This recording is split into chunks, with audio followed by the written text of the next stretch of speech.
So today we will be taking up the interesting subject of God and justice. And this is a subject that has been coming up as a subject of interest to people.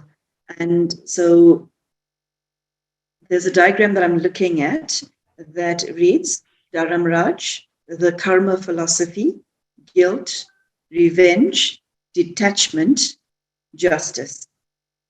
And outside that circle, it reads, God is outside the machinery of karma. Who is to blame? We say this is wrong, it should not be happening. God says it is happening. It is predestined. We say why it should not be happening.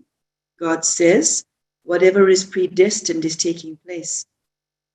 We say this is incomprehensible, therefore you are not God, or there is no God, or there is no justice.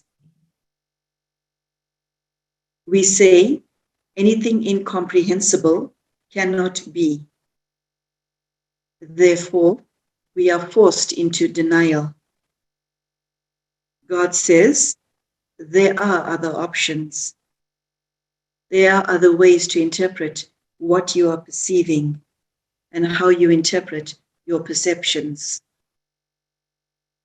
You know that life is sacred, but you do not know what life is, and you do not know why it is sacred. You have heard that suicide is a sin, but you do not know why it is a sin in some cases, and why it is sacred in other cases. You know that taking revenge is wrong, but you seek justice by gaining retribution against those you consider to be wrongdoers. You speak of divine justice, but yet you see no justice in this world. And this makes you doubt the divine. You say, how did God allow this or that atrocity to happen? Or you say, where was God, such that this or that atrocity happened? You hold God accountable for the actions of humans. But you do not know who God is. Even in the house of God, you perceive individuals doing actions you consider to be wrong, and you see they are not being held accountable. This distresses you. When you see, hear, or come to know of anything that you consider wrong, you feel an inner urge to do something. What is the inner urge, and where does it come from? There is the phenomenon of conscience. What is conscience, and where did it come from? Does the inner urge to take revenge or get even arise from a stimulation from conscience, or the energy of karma, or something else? There is religious law and there is secular law. Secular law arises out of religious law. Where does religious law come from?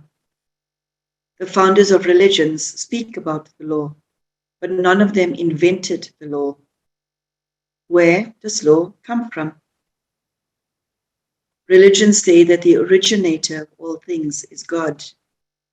They also say that God gave the law. But when, to whom, and under what circumstances? This they do not say. The biblical 10 commandments are rules, but offer no explanation of the law. Why does the patriarchal law, which is the same as religious law, consider women and children responsible for actions done against them by men who are in a position of power over these women and children? Who gave them that right? The only scripture in which it is clearly stated that God speaks is the Bhagavad-Gita. This is the only document in existence where God explains in detail the law of karma or karma philosophy. The explanation is subtle and intricate. It is provided to a king or ruler or person with social, political, and economic power. It is given in the circumstances of ethical dilemma. It is heard by a third party who recounts what is being heard to others at the time when God is speaking. It is said that this was given 5,000 years ago and at the time of the Great and Final World War. It stands to reason that the answer to the above questions is more likely to be found in the Gita than from any other source. It also suggests that there is a very important link between God and justice. God explains the law of karma. This law is a spiritual law, like the laws of physics. No one decided what these laws are. They are to be discerned.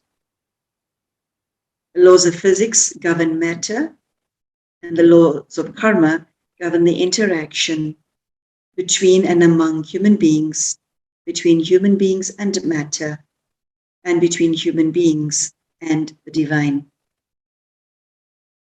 It is not possible to infer the laws of the universe by looking at one small piece. God is the only being who is outside the machinery of the universe and its laws, both physical and spiritual. God is the only one who can describe these laws and their workings. Therefore, gaining access to the mind of God is the most useful pursuit. Once everything is clear, then you can see clearly and your questions fall away. The problem is religions have provided insufficient and misleading information, leading to faulty logic.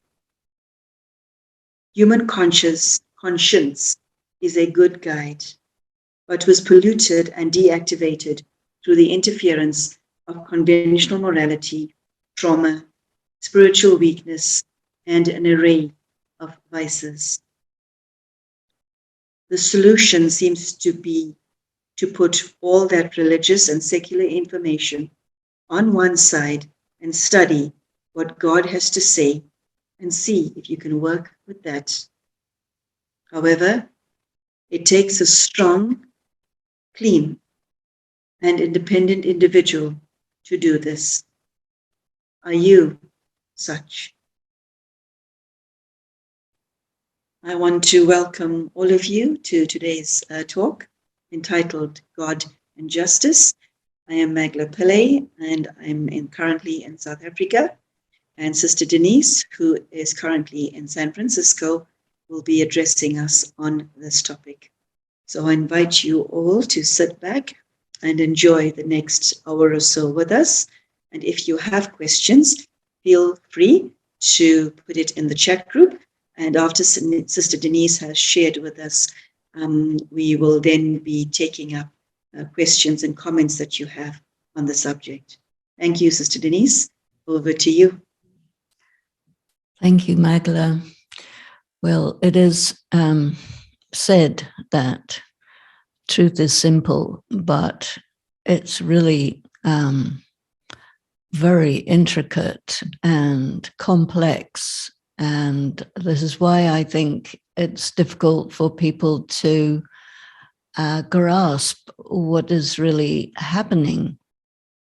And what we've been learning in the study of Raj Yoga given by Incorporeal God through the medium of Prajapita Brahma is that there are several completely different but mutually not mutually dependent, but working together, these energies. So one of them is, there is the power of God, most definitely. That is a big energy.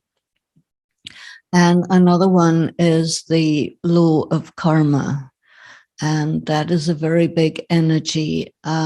We saw in the graphic that was at the beginning of this program, the symbol of justice. And the symbol is of a woman.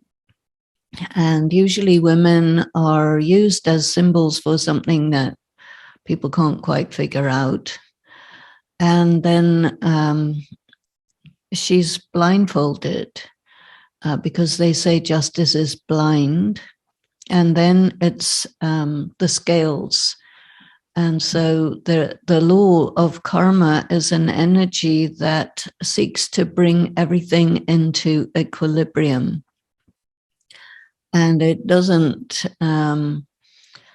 consider any kind of pleas or any efforts to adjust it one way or the other in favor of someone and not of someone else. So you cannot interfere with the laws of karma. They are an energy by themselves, and they operate whether you like it or not.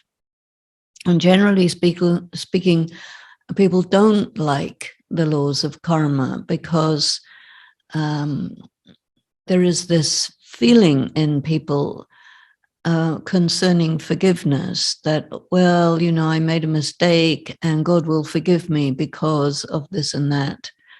But you can't really do that with the laws of karma. Whatever is done, positive or negative, there is an equal and opposite reaction or result. And so this is a force that you cannot tamper with. In terms of the system of justice that we have in the human world with courts and everything, it is possible to corrupt the judges, to bend the system, to make certain information hidden so that the course of justice is made to go in a different way from what it would go if all the information were known. But you can't do that with the laws of karma. It just goes how it goes, and that's that. And there is nothing you can do. So one is actually powerless in the face of the law of karma. And so the more you understand and know the law of karma, the more you can act in accordance with the laws so that you do not get any unexpected surprises. So knowing the laws of karma is really important for a human being to be able to operate in the social context, because the laws of karma govern the interaction between people and each other. It governs the interaction between people and nature. It governs the interaction between people and God. And so it's a very big force.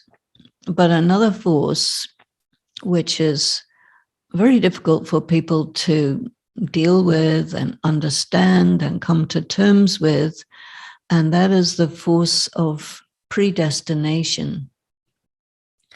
And this is very difficult for people to come to terms with because you do not know the future. You know the past as far as there is recorded history, but then history is written by people who will write it according to such a way that makes the writers of history look like the good guys, and then there are other people who are the bad guys. And this is why even the historical record gets questioned by people who have been described in a certain way. And particularly in the United States at this time, it is the Thanksgiving holidays. And there's a story about Thanksgiving, which is known to all the dominant community in North America. And it describes the relationship between the colonialists and settlers and the native peoples. But nowadays, the native peoples are saying, well, this story is nothing to do with what really happened, and we need to set the record straight. So what we have in our hands called history may or may not be correct. And what we are seeing is very often it's not correct, it's biased, it's incomplete. And so we're having to face these realities. And what we're looking at in this study and practice of Raj Yoga and the series called Explorations of Gyan and Yoga is what is really going on. And under the subject of God and justice, it's really, in many ways, a response to a complaint by people who think of themselves as good people. They are law-abiding people. They have a very active conscience, and they are troubled by what they see as injustice in the world. And this is a very big issue for many, many people. And this is because of the way the cultures and religions have described God and justice. And so today I'm looking at describing God and justice and this question of predestination, which is another element that plays a very, very important part in all of this.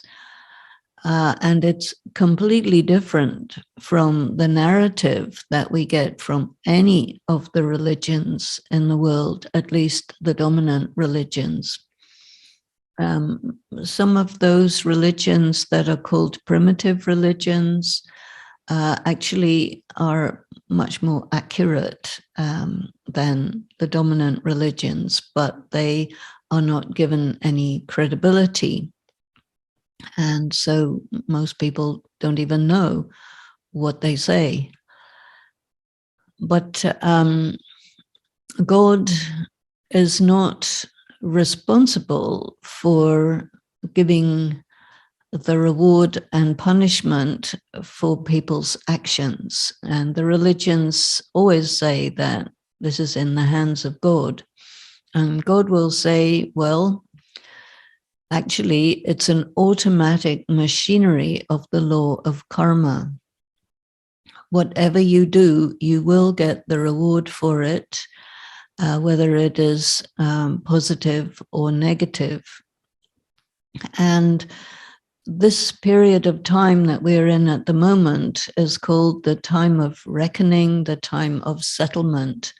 And so what we're seeing at the moment is that all of the accumulated negative karma is up for payment. And so this is why there are a lot of things going on that are making people really afraid, and people are suffering a great deal.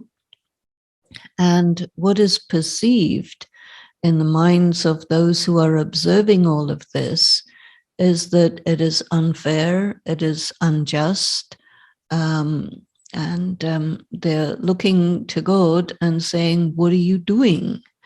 And God is giving a reply in the teachings that he gives, which is called Raj Yoga, and which is also called the knowledge of the Gita. And the Gita that we have these days has been altered a great deal over the centuries. And so we have heard in our teachings that God says, I have come once again to give you the knowledge of the Gita, because the Gita has been falsified by different interpretations that have been inserted into that written scripture. And so this is of great interest, because it is the only way that we can really find out what is going on and what this thing called divine justice is. So when people use the word divine justice, they're assuming that God is sitting there in judgment over everything and everyone and giving the judgments and sentences. And they are saying, well, from our angle of view, it's not being done correctly. And so there's a lot of complaints against God. So God gives his reply, in which he says, you need to bear in mind that there are energies that control what's happening, that people really don't understand, or that they have heard of, but they understand them incorrectly. So one of them is the energy of predestination. And it is very clearly stated in the Gita that whatever is predestined is what's happening. And so if we take the angle of predestination and apply that angle of vision to the world that's going on here, we will see that it is predestined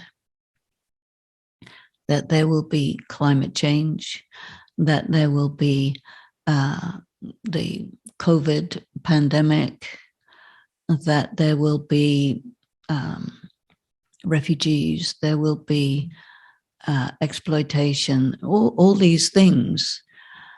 If you look at it through the angle of the laws of karma and the settlement of karma, you can see that over a period of many thousands of years, many people, countries, civilizations have risen and fallen. And in the process, people have done actions which have put them into debt. And the debt can be deferred, repayment of the debt can be deferred. But when you reach to this period of time, all debts must be settled. And so this is a time when everything is getting settled. And because you're looking at it just in terms of what you can see at the present time, and you look at it through the historical record, and you say, this is not right. And the reason you say it's not right is because you do not know the details of reincarnation. And what happens, for example, if you take the example of war, and you have one set of people in military conflict against another set of people. It could be between nations, or it could be between communities within a nation, a civil war. And it could be between different communities that coexist in one nation. It could be even in families. But all of these conflicts go back a long way. And the protagonists, when somebody kills somebody else, they reincarnate on the other side. Or they can reincarnate if it's if it's a war between races, and we do have a lot of racial conflict at this time. Someone kills someone, and maybe they'd also die, and both of them will reincarnate and switch sides. But you can't see that. And so you see only what's in front of your eyes. And when you evaluate on the basis of what's in front of your eyes and the available historical record, because whatever is not recorded, you don't know. And so your evaluation of what's happening is very limited by lack of information.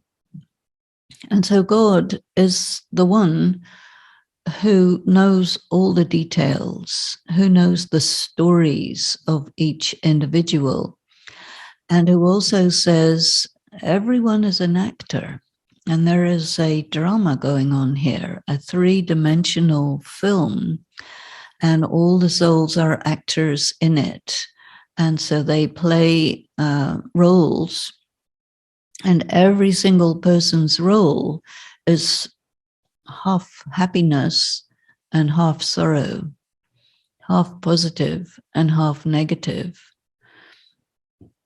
So the whole process is balanced day and night, positive, negative.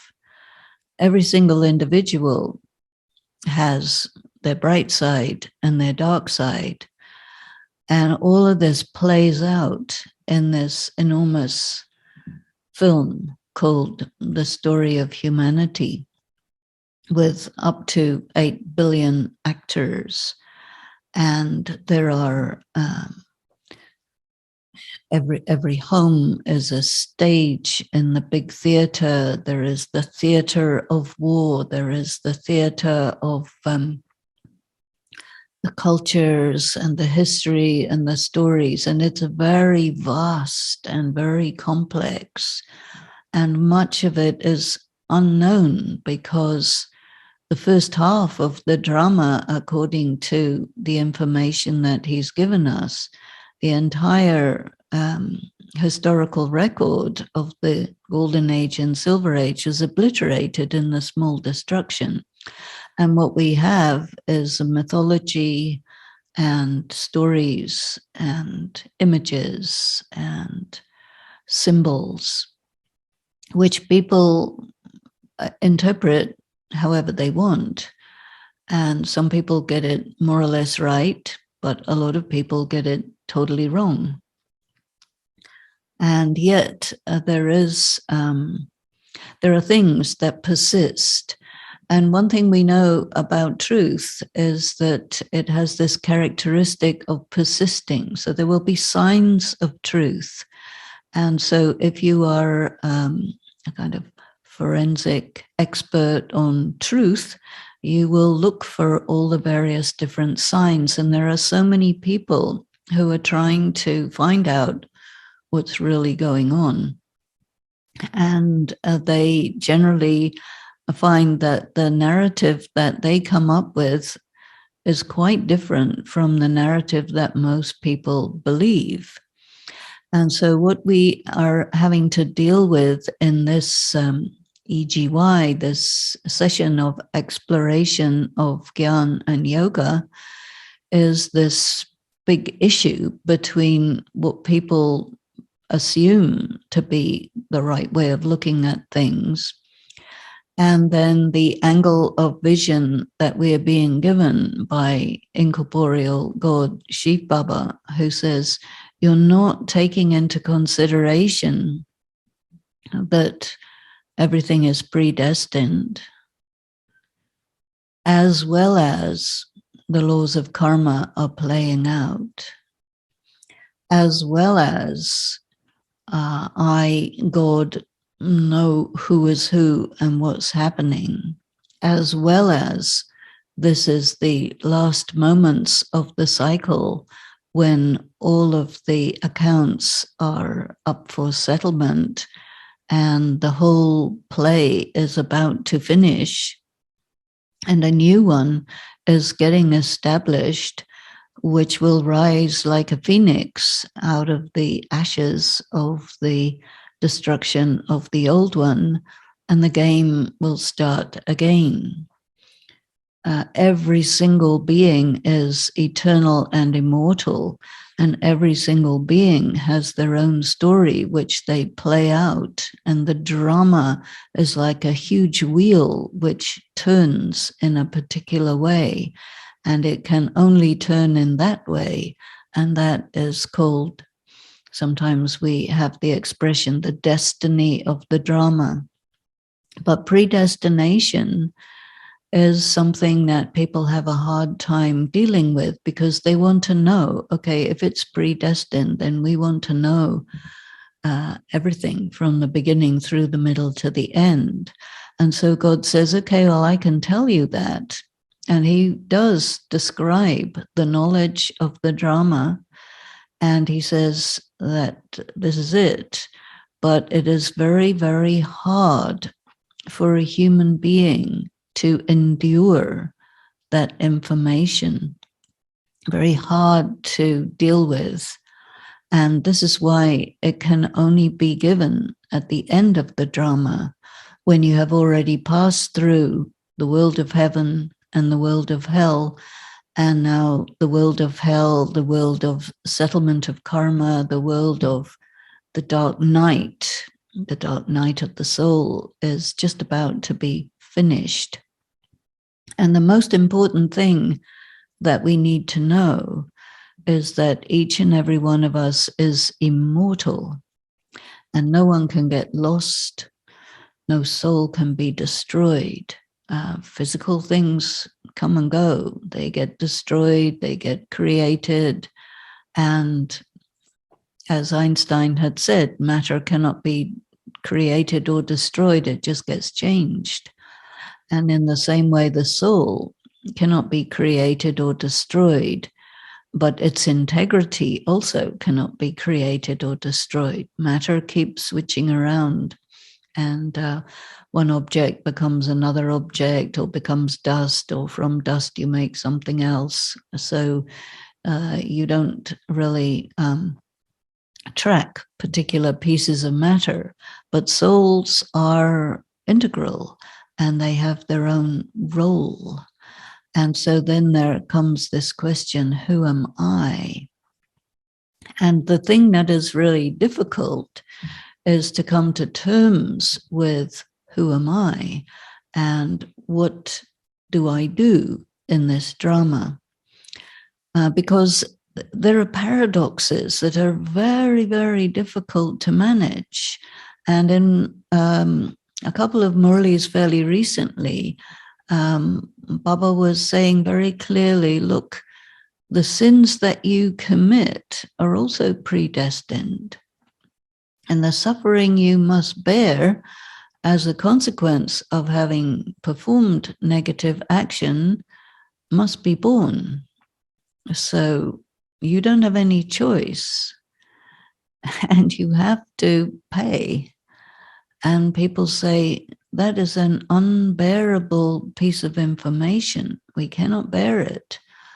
And so he says, well, at the time when everything is finishing, that's the time when it becomes bearable, because you already passed through and you're still here. And all of this is an identically repeating performance. It's a film. And everybody loves to watch movies, and the movie industry is doing really well. Nowadays, people make their own movies. It's so simple, so easy. And there is such a technology that you can change everything and make it whatever you want it to be. And that's just the nature of the technology that we have today. But it's very helpful for an individual to be able to understand the reality of this drama, that we are all spectators, we are all actors, and everything that we perceive going on in the material world, the location of our perceptions is in our mind. And so there is another energy that we have to deal with, and that is the energy of illusion. And so these are difficult energies to deal with individually, but then you have to put them all together. And so he says that all of these things that you are perceiving, they're actually going on in your mind. And the way that you can deal with this is to know that it's a performance, it's a real performance. You feel everything that is there, you see everything that is there, but it's possible for you to adopt a position of detachment in the face of it. And this detachment allows you to let go and to move on, and to not actually be so traumatized by the traumatic nature of the events that are going on.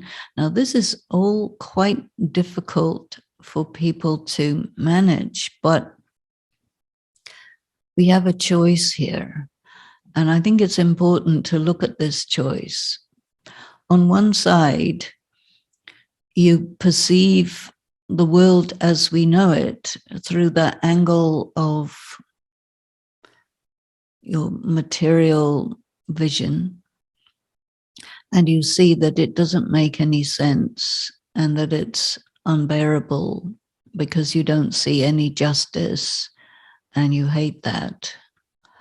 But on the other side, you have another choice, which is to learn to see the energies of the laws of karma, the energy of predestination, the energy of the immortality and eternity of the soul, who is an actor who plays a role, but who can never be destroyed, but who is impacted by all of these things, but who ultimately gets restored to full power through contact with God. And so the role of God in all of this is to enable us to get through this, what's going on, and to come back into our original condition, fully empowered, fully virtuous, fully free. And this process of reacquiring our energy, our spiritual wisdom, our beauty, and all the extreme human suffering and the turbulence in nature vanishes, and even vanishes from memory. So it is a really extraordinary composition, you can say. And it can be understood by those who sit with it, study it. And it is also said those who have passed through the whole thing also are those who can understand it. And so we have been called by God to study this. And he says fairly clearly that you study this because you're able to understand it, and you're able to understand it because you have been through the whole cycle. You are those souls who were there at the beginning, you've been there through the middle, you're here at the end. The entire knowledge is in your memory, but it is hidden because you cannot handle the totality of it until you reach the end, whereas God can handle the totality of it from the beginning through the middle to the end, and is also outside the machinery of it, and is also the one who explains it and who brings everything back to its original state. Now, this is quite complex, but when you look at it from the angle that God is explaining it to us, then you see that, yeah, there is divine justice. It is exactly as it should be. But you cannot see it unless you look at it with the third eye. You cannot see it unless you have access to all the information. And it is coming, and this is a wonder. So I will stop there, and let's go back to Magla and your questions. And Magla, I'm sure that you will have a lot of things to say about this. Magla works as a magistrate, a judge in the court system. And so from that angle of experience with law, you're very aware about justice as it is, as it happens in what we call the real world. Yes, Sister Denise, that is my daily reality. But what I like about what you said is that your take on it is refreshingly different in that your perspective is spiritual, right? Yeah. And it has obviously, law of karma affects every one of us. And unfortunately, most people are ignorant as to how it plays out.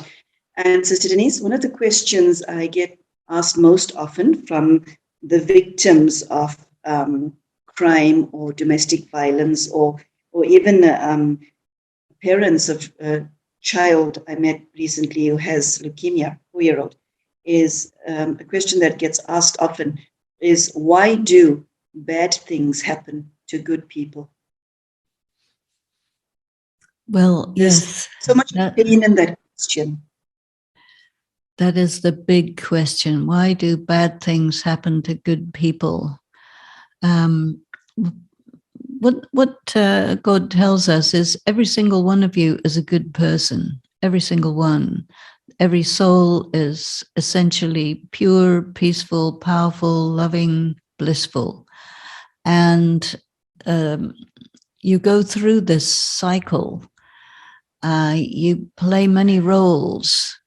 And there are some bad things that happen to good people for the purpose of making them strong and experienced.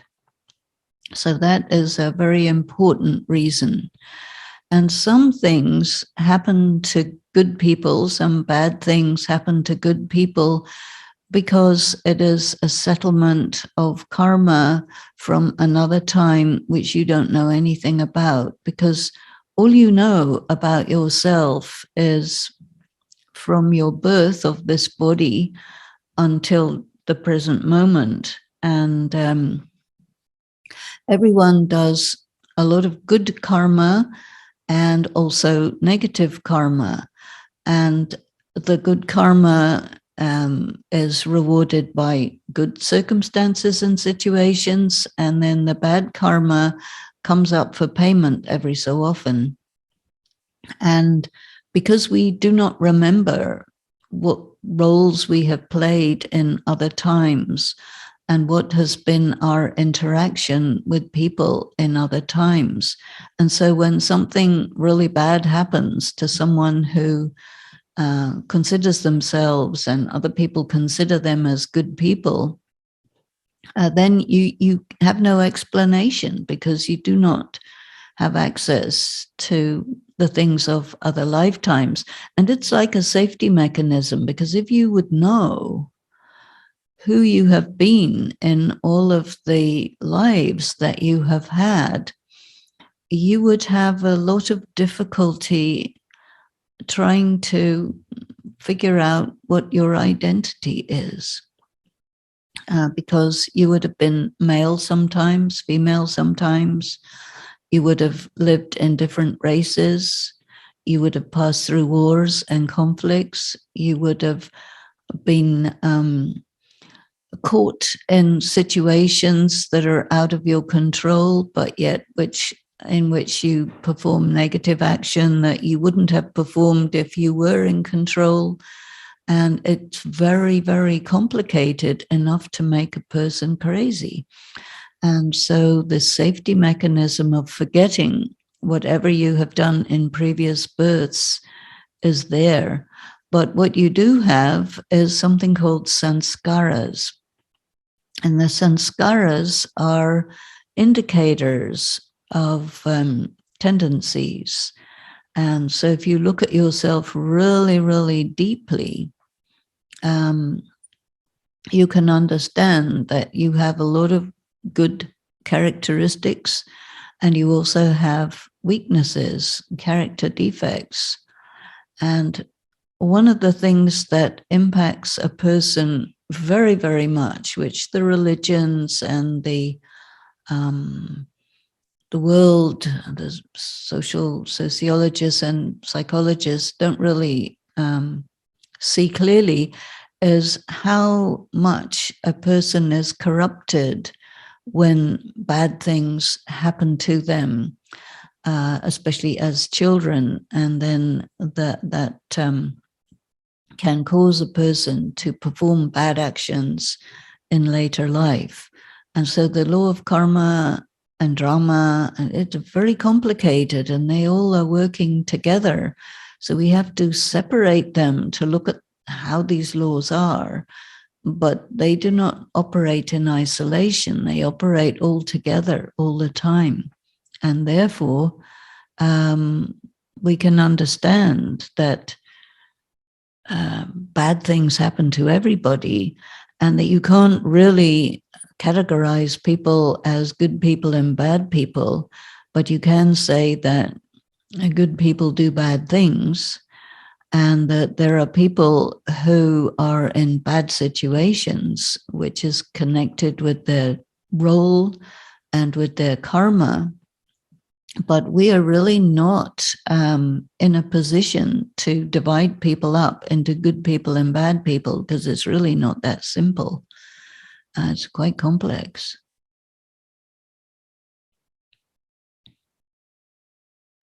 Thank you for that. I'd now like to go through the questions that are on the chat group. Baba says, if you make a mistake and tell him half the debt will be paid off, what relationships is there between Baba and karma in that sense? Are visions, spiritual experiences given by Baba, or is it the law of karma? Well, this is my point exactly. You cannot look at one part of the knowledge and discount the other part and say it's either or. And this is what people normally do. Either it's the law of karma or it's destiny. No, it is destiny, and it's the law of karma, and you have free will, and it's in your role, and there's nothing you can do about it, and you will be held accountable. Very difficult conundrum. Yeah, difficult indeed.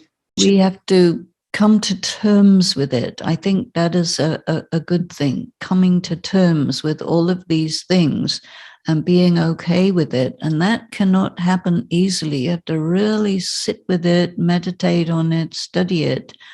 And it takes years to come to terms with these things.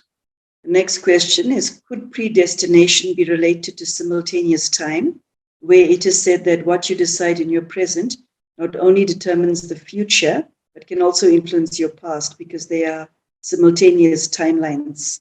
Wouldn't this have something to do with what Baba says, that he is already predestined, but at the same time you decide?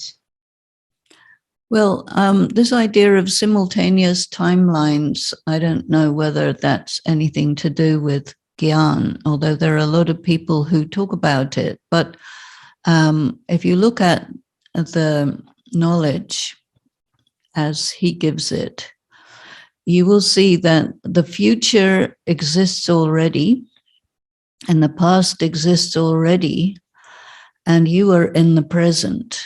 And you do not know the future, and you know only some of the past. And what you do is going to be your response to whatever is going on around you. And you will do what you do because of who you are, much more than because of what's going on. And it doesn't mean that the past and the future and the present are simultaneous timelines. No, that is not what's going on, but that they exist. The future exists, and it is whatever it is. You cannot change it because everything that's happening is predestined. But that does not imply simultaneous timelines, although a lot of people have come up with that idea. But it's because they do understand that the past, the present, and the future are all existing, but time itself is a line that you are riding on, moving from the past through the present towards the future. And every time you do something, you are free to do it, but you're not as free as you think, because you have a role that is fixed that you play. And when you are soul conscious and in your power, it is possible for you to activate your purest sanskaras. But when you are not in your power and you're not in your, what he calls your self-honor, then you are completely under the influence of the current time that you're passing through and the energies of that time. So the importance of the practice of Raj Yoga is that you're able to make choices that are not the same as your current condition in the current time, because you have access to aspects of yourself from another time. But that does not imply simultaneous timelines, something different. Does that make sense to you? It's quite complicated. Yes, clearly so. The question is, the knowledge of drama refers to many paradoxes, such as predestination. Can you explain what is the difference of applying it as a fact or an instrument? Okay. BKs learn the knowledge of the drama, in which it is said it's a 5,000-year cycle and everything is there. And so they are looking at it as a fact, and it is a fact, but you don't use the drama as facts very effectively. It is very important to know that it is an instrument. The knowledge of the drama is an instrument. The drama itself is not an instrument. The knowledge of the drama is an instrument, and you need to know how to use the knowledge of the drama. And one thing that you have to do with the knowledge of the drama is to spin it or to rotate it. And when you do that, it means that you're able to take into consideration the element of predestination. So that is an energy that you have with you as you use this instrument. Then you look at an actual event that is going on in front of you, which requires you to act. And you have to consult your conscience and have a look at this, what is called the past, present, and future. And then you have to decide what is the best action to perform in the context of the wider view of the knowledge of the drama. Because you understand that whatever you do, you can predict what the consequences will be for you and for others. And so you can make a free choice as long as you are independent of the energies of that scene that are affecting you emotionally. And what Baba calls ego is it's a kind of weakness that causes you to be motivated by your emotions instead of motivated by the clarity of seeing the past, present, and future and deciding what would be the best action to perform independently of your feelings.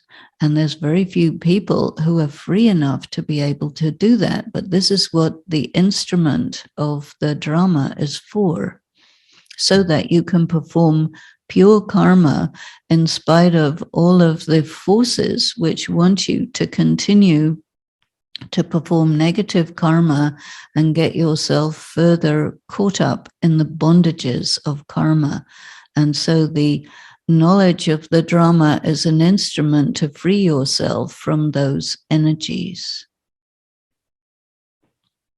Is it possible from Raja Yoga to find the answer to why did Baba choose me to live this life? Ah, what an amazing question.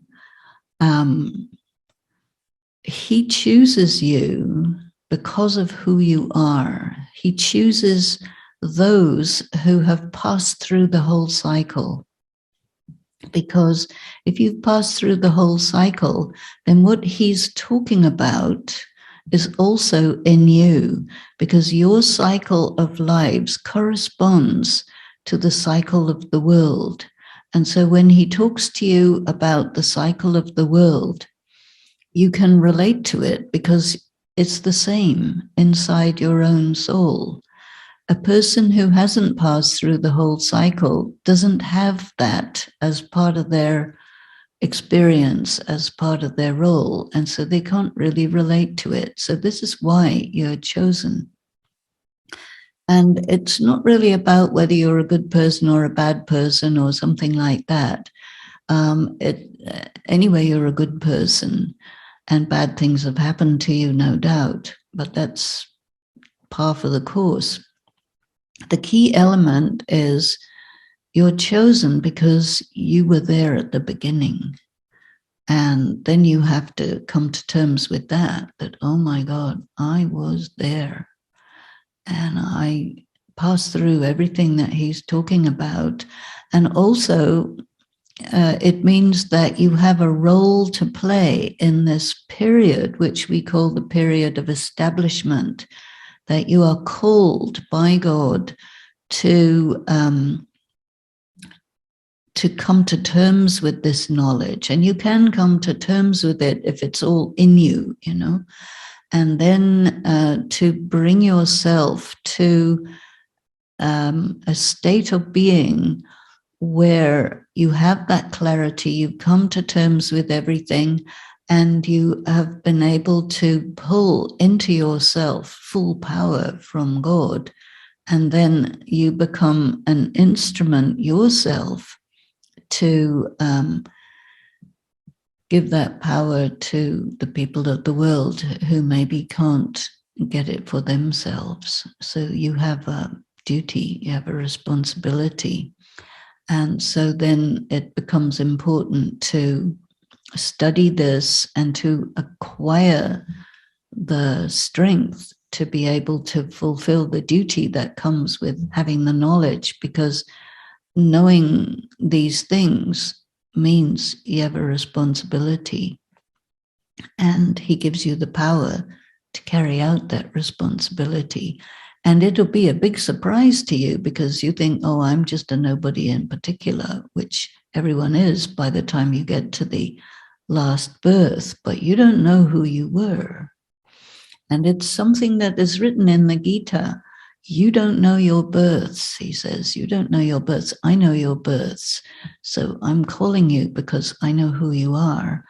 And I will tell you who you are, and you will gradually come to terms with that too. So it's amazing. Yeah, that is quite beautiful.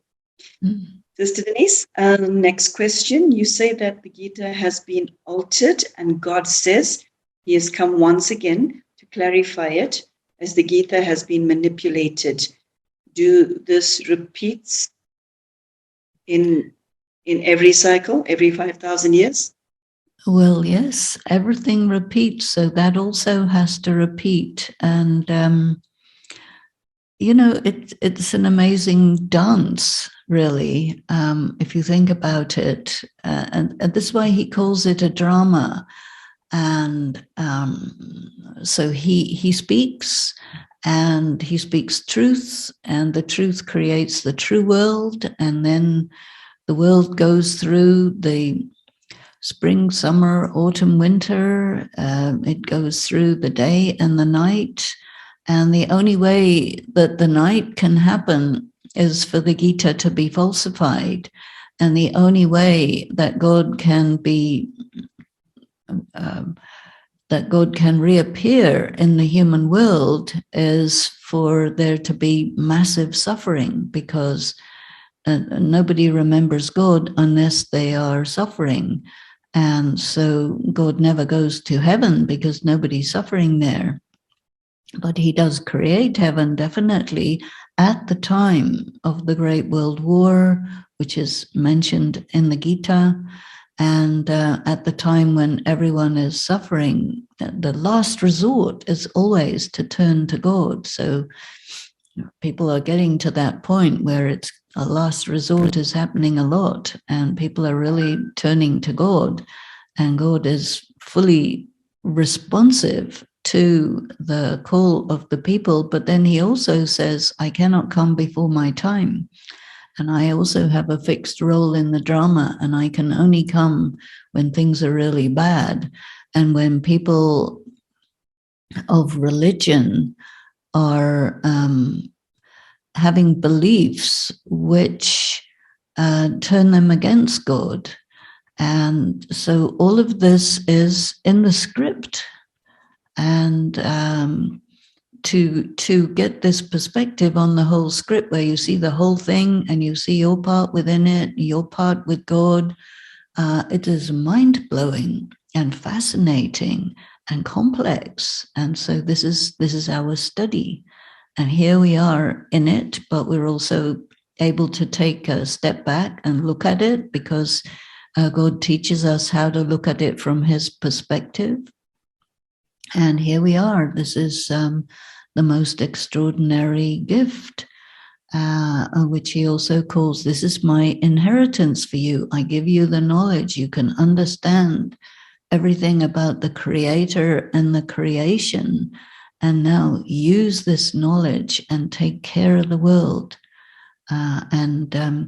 Yet it will grow old and deteriorate. And it takes 5,000 years to do that. So this is the time when one film is finishing and the repeat performance is starting. So enjoy the great theater of the story of humanity. It's really special.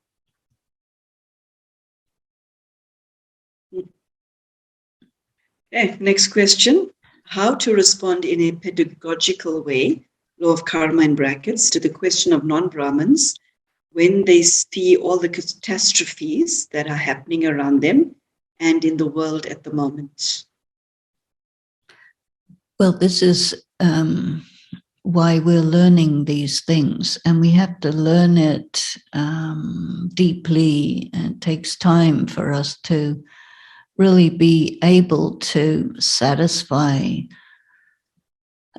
give satisfactory answers to these questions, because people look at it from, the angle of sense perception. You see what's going on, you see it's really bad, and you say it should not be like this. And you say that because of the ideas that are there in the cultures, in the religions, in science. All of it says there is progress. All of it says everything makes sense. And when you look at it, you say, it doesn't look like progress and nothing looks like it makes any sense. What's going on? And when you tell somebody what's going on, they can't process it, they can't get it. And so therefore, the way that Shiv Baba teaches us is to anchor you to certain things that you do accept. And he is talking mostly to Hindus whose religion is based on all sorts of mythology and stories and symbols and so on. And people accept a lot of ideas which are incompatible with each other, and then they mix those ancient ideas with modern ideas, and it gets to be very mixed up. And so he will take something that somebody accepts, and then he will show them how their thinking is incoherent and illogical to arrive at the conclusions that they arrived at. And so he really teaches us an incredible, clear logic. And he does that by giving additional missing information to the correct information that we already have. And then he also points out how information that we have accepted as truth is inconsistent, incoherent, and actually not true.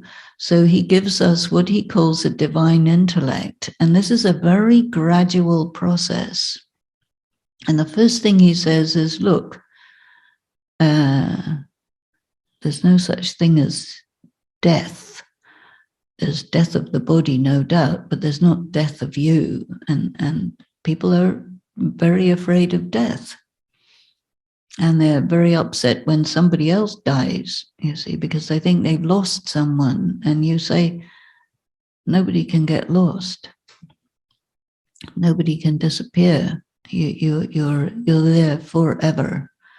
And this is another very good reason why it makes a difference what you do, because you cannot get away with anything. And so he gives us a way to function where we are very focused on performing pure karma, because you got to live with yourself forever and there's no escape.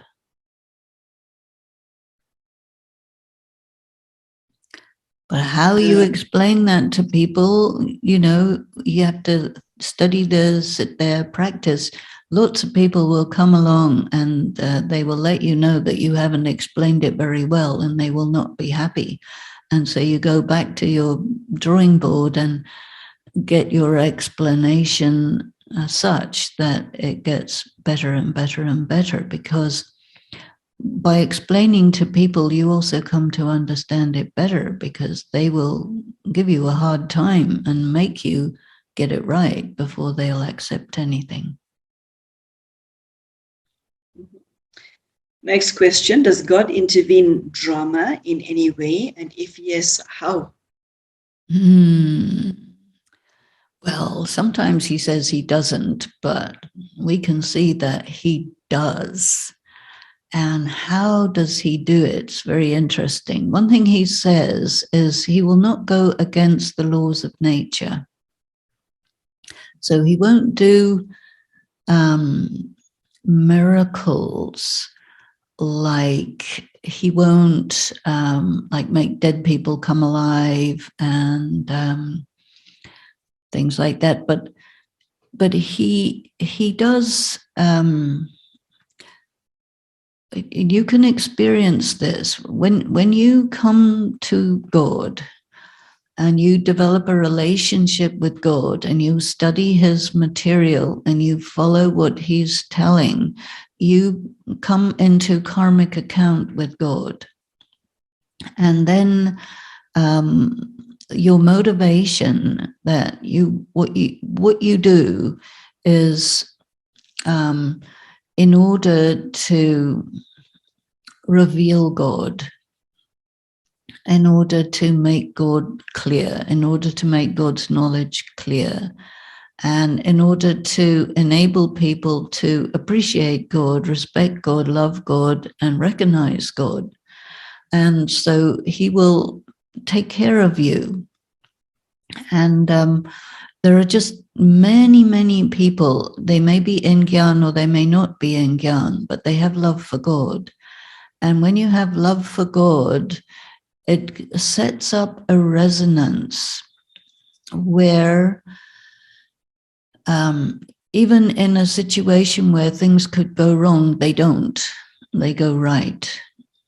And it's a kind of the opposite of what they call Murphy's Law, which is anything that could possibly go wrong will go wrong. But why would it go wrong? Is because you're in a dissonant type of resonance with the world, with reality, and that you're motivated by negativity, and that causes things to go wrong.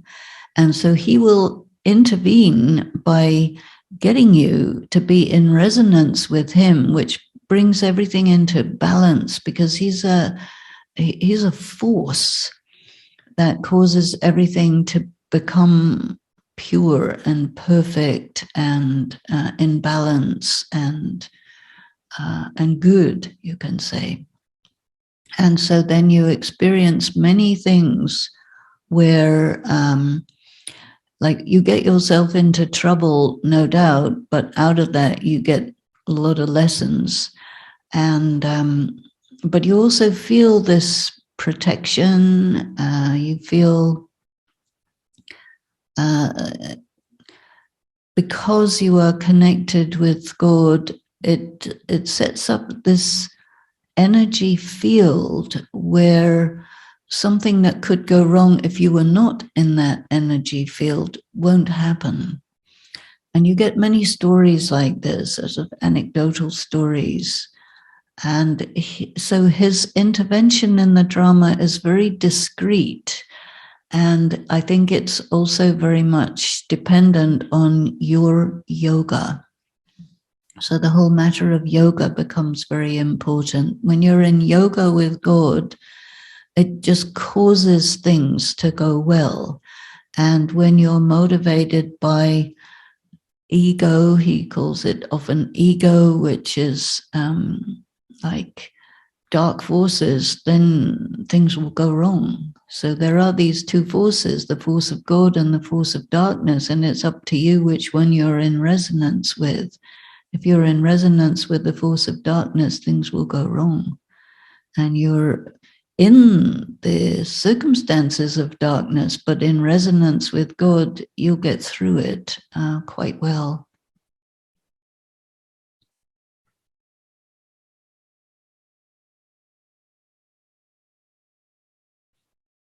Sorry, Denise.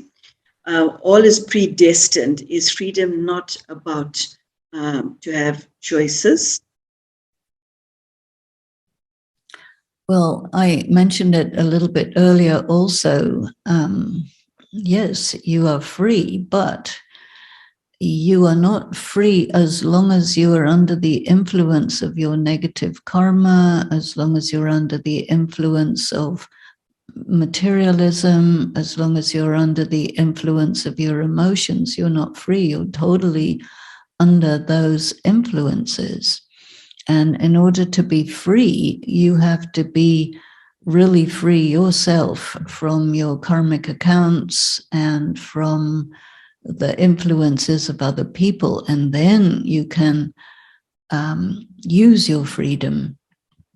But there are very few people who value freedom to the extent to be able to be free from their desires and the impact of their past negative karma, to be able to be as free as God, who is clearly in the context of a predestined drama. But there are moments in the drama.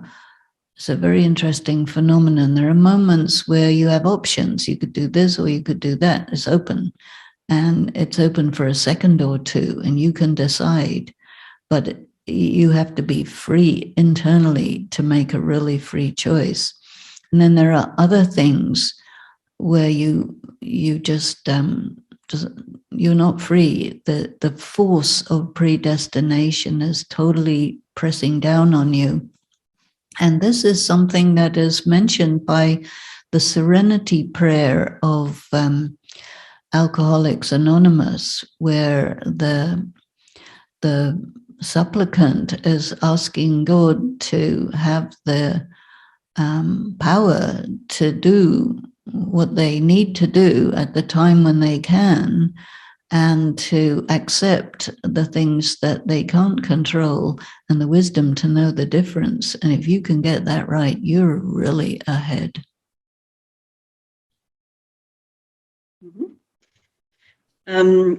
Next question. Are tests to make us stronger also part of the law of karma, albeit not one with the energy of settlement, but the energy of pure upliftment, in brackets, without settlement?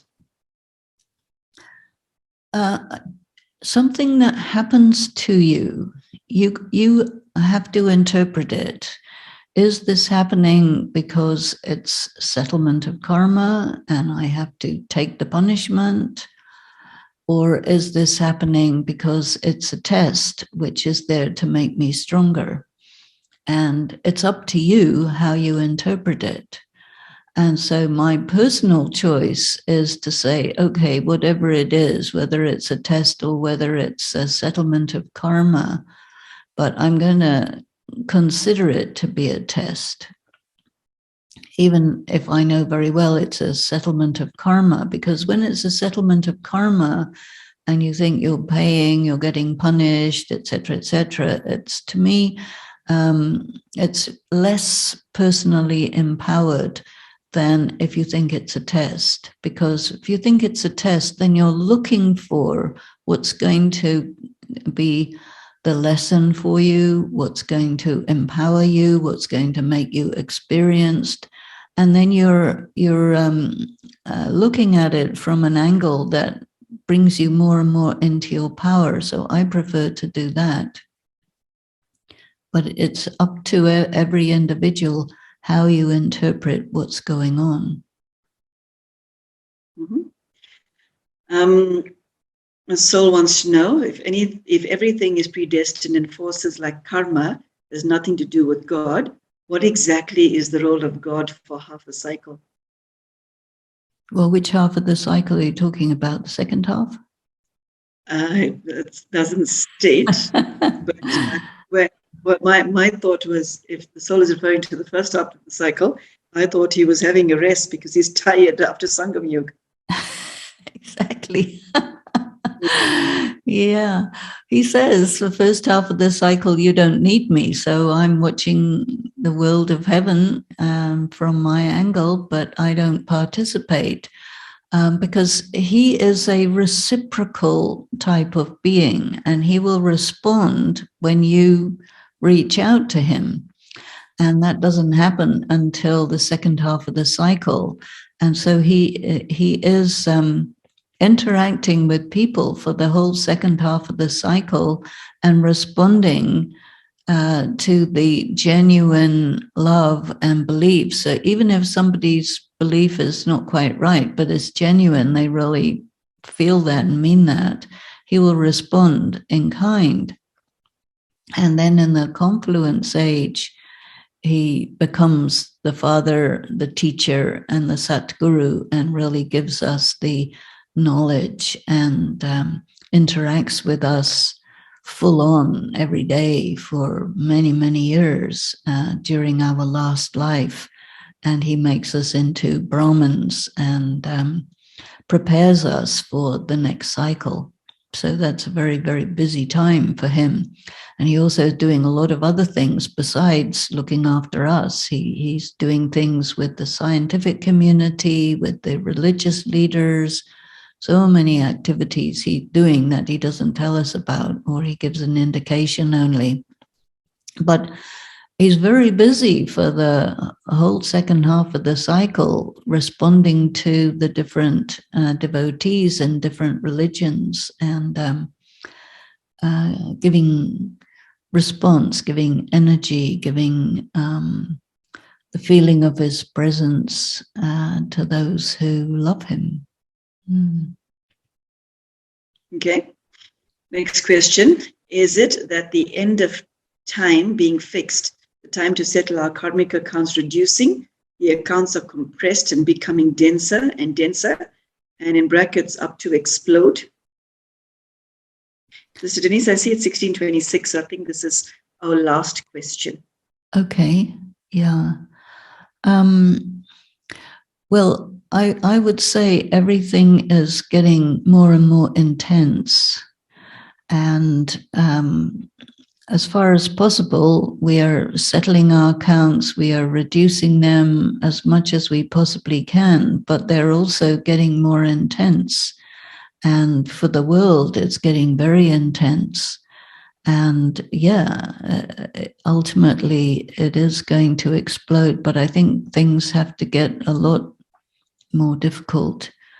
But what I'm seeing is they're really, really rapidly intensifying, and it's piling up and getting very, very difficult because you're getting financial problems and the climate change problems, the food shortages, the diseases, the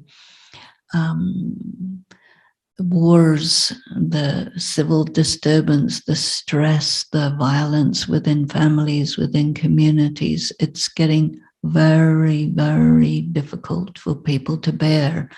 And I think people will be calling out to God to give them strength. And this is what he wants to use us for. He says you have to be conduits so that people can actually feel my strength and my peace. And you have to have very, very powerful yoga so that you can put this out so that people can feel the resonance and the vibration that while they're passing through this, there is someone helping them. This is our responsibility. So we have to handle our accounts because you can't be doing that work and handling your accounts. It's too much. But still you have to. Okay. Okay, Sister Denise, I think we're almost at the end of today's lesson. It's my time, 2 minutes to go. Mm-hmm. So we'll end up with a moment of silence. And we'll perhaps reconsider doing another session because there's literally 13 messages left on the chat site and people have very real questions and concerns. Yeah, definitely. Thank you all very much for being with us today. Let us close with a moment of remembrance and silence, and see you all again very, very soon. Om Shanti.